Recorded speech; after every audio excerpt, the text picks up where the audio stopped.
ではですね、今回は、ハンドルに力を入れてはダメというよく言われますよね。はい、私もよく言われます。そうなんだ。なんかどうしてもこう力が入っちゃうんですよね。だんだんこう疲れてきたりとか、やっぱ緊張してたりすると結構こうグッとなんていうんですか、手首に力が入っちゃうんですよね。ね、前にも何回か指摘してますけど、この左手の手首の角度、ね、これがこうなってんのか、こうなのかで全然違うじゃないですか。全然違います。違いますよね。でもね、まずその前に、そもそもじゃあなんでそれがオートバイの曲がり方を変えてしまってるのか、つまり持ち方一つで簡単に、分かってるでしょ、簡単に曲がれるかなかなか曲がらないかの違いがあんなに出ちゃう。この腕の力が入って、こうピンと伸びちゃうじゃないですか。そうするとここがこういざ曲がろうって思った時にこう力が入んないのかなって。というふうに思うけど、実は違うんだよ。あ、そうなんですか。ずっとそうかと思ってます。もともとそのオートバイのその前のフォークが斜めについてますよね。これ斜めについてるということが一つキーポイントで、ここの部分、こう斜めになってるから、このタイヤが一番遠い時っていうのはまっすぐなのね。斜めだからちょっとでも切れるとタイヤの先端は内側行きますよね、左右どっちでも。なのでその一番遠いところっていうのは真正面です。でフォークというのは斜めについてるんです。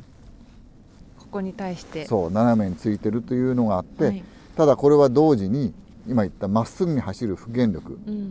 と、あとはちょっと曲がってる時に車体が少しでも右に傾いたらこの斜めだからすぐそっちへついていくという、曲がりやすくしてます。ね、変でしょ。まっすぐ走ろうという曲がりにくくしてることと曲がりやすくしてることが両方一緒にというね、不思議なんですけど、これは、バイクがこう下が濡れてるところ、で前が乾いてるところを通過するとリアタイヤはまっすぐ走ってるのに、前のタイヤはその両側を蛇行してるんです。そういう跡がつくのね。でこれは実際にやってみるとびっくりするんですけど、前のタイヤっていうのは実はその曲がろうとしてる、元へ戻ろうとしてる、曲がろうとしてる、元へ戻ろうとしてるを繰り返してるんですね。乗ってるとすごいそこまであんまり意識は分かんないです。でもね、本当はすごい繊細にやると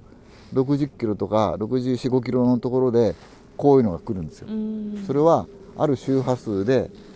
共振をするとどうしてもそこでこうなる。で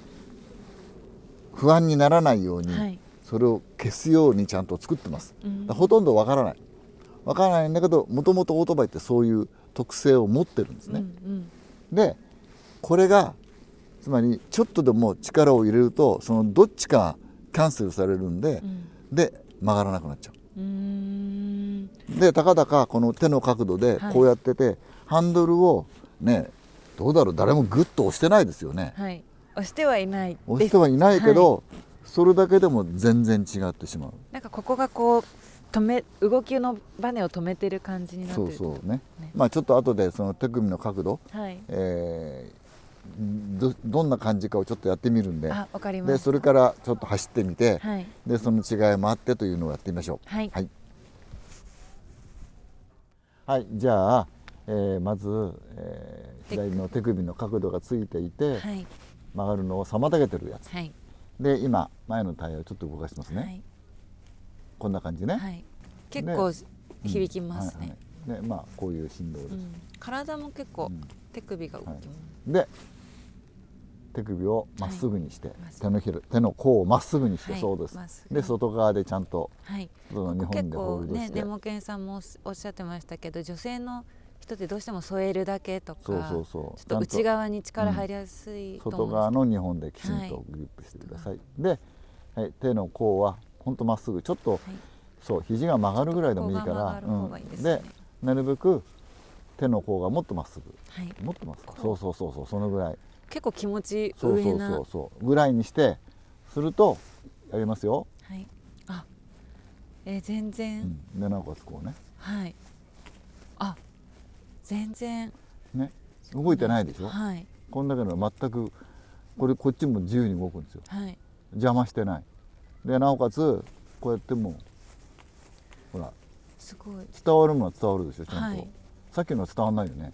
これはなんか一回誰かとペアを組んでやってもらった方がぜひやってもらわないと多分分かりやすいかこんもです。なに手の角度で変わっちゃうんだっていうのが分かるので、全然多分体感してる側からするともう全然違うんですよ本当に。なんかさっきの方がすごいこう不安定な振動が来るけどっていう。というのと、まあだからその、手の甲をまっすぐにしてる方が安心感が全然あるので、全然ありますね。というでなおかつ曲がりやすいわけだ、はい、というのがねやっぱり絶対この左の手首の角度は大事ですよって言ってても、はい、みんなすぐ忘れちゃうんで、もう左手意識ですね。そうですとにかく左手意識で、はいはい、これ実際に走ってみるとすぐ違いが分かるんで、はいはい、やってみましょう。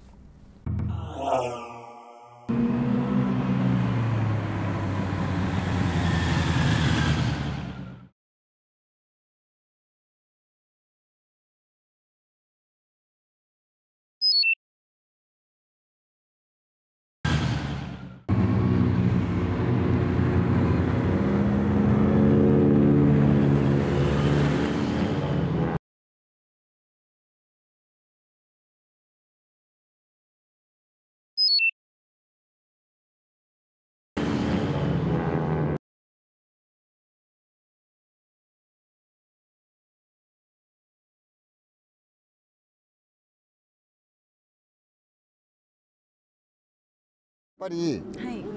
手の角度で、手首で左手であんなに曲がり方違いますね。全然違いますね。やっぱり手首だけで結構上半身、がやっぱり曲がってるとどうしてもこう立っちゃうというか、こうスッと背中がなっちゃうんですけど、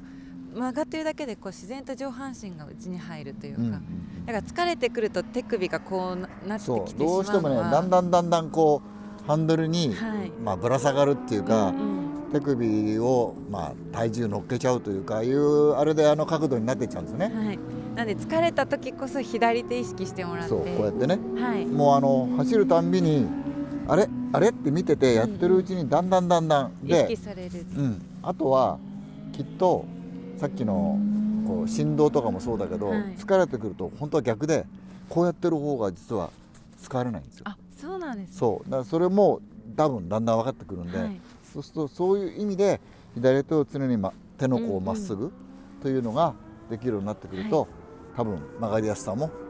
両方とも、なんか左手を意識するだけで本当にこう全身の力の抜き加減がすごいよく分かりますね、自分で。そこを意識してもらったら、これが抜けてるってことなのかなっていうのが分かりやすいか1にも2にも左手の角度はほとんど決め技ですからね、ちょっと気持ち肩が上がるかどうかぐらいの際どいところ、やってみてください。ぜひお試しください。